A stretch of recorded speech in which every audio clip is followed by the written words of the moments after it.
20 years ago, I showed up on a dilapidated corner of Bankhead Highway in one of Atlanta's roughest corridors with a van full of food.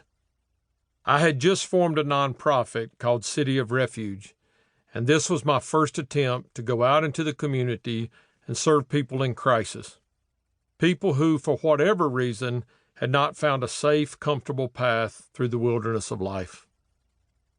Maybe you'll be surprised to hear this, or maybe you won't.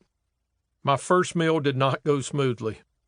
In fact, in the narrow window of 3 terrifying minutes, it made me wonder if I should go home and throw in the towel for good. My first meal service was well underway that day, with a crowd of 50 or so people gathered for the best hot chili my wife Rhonda, a few volunteers, and I could put together. I was filling my umpteenth plastic bowl when I heard screaming. First a female voice and then a male one, and a jumbled string of obscenities. I scanned for the noise and saw a woman reach into her jacket pocket and pull out a gun.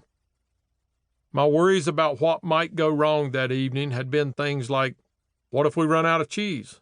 What if we can't plate food fast enough? I hadn't once thought, what if someone pulls out a .45 caliber pistol? I was a white Christian pastor from rural Virginia who now lived in the Atlanta suburbs. In other words, an interloper with no real knowledge of the streets. Nevertheless, I had shown up believing I could do some good by serving a desperate need.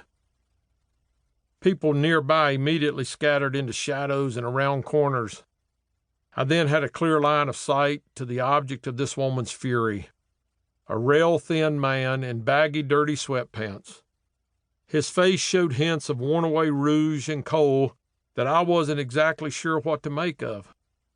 He was as aggressive as someone with a gun pointed in his face could possibly be, hurling insults that seemed to dare her to pull the trigger. Catcalls rang out from the shadows, excited fanfare that contrasted wildly with my own anxiety. Over the next months, years, and eventually decades, I would come to know these two angry combatants intimately. But that day, I had no idea who they were or how they had arrived there. I didn't know if they knew each other. I didn't know whether the gun had bullets or if Gloria, a name I would learn later, had ever pulled the trigger before. I didn't know exactly why they were so angry, so volatile, so seemingly bent on destruction at just the moment when a hot meal was coming their way. I knew only that they were matching each other stare for stare, threat for threat. My breath caught in my throat as sweat beaded my brow.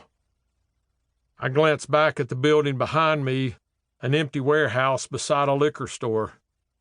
The one volunteer who had come with me that day was standing inside the building's storm door, holding the handle. I could tell by the look on his face that he was holding the door shut, unwilling to step out into the fray. I didn't know yet that Gloria was seen on the streets as an unusually kind soul, a pleasant conversationalist who was known to share a blanket on a cold night or food from her own meager stash.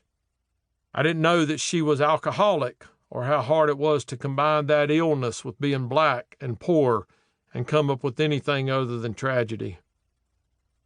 Though the whooping crowd had an obvious favorite, Gloria, I didn't know that Rufus was unanimously regarded as belligerent and hateful, quick to cut those with whom he disagreed, seemingly without reason.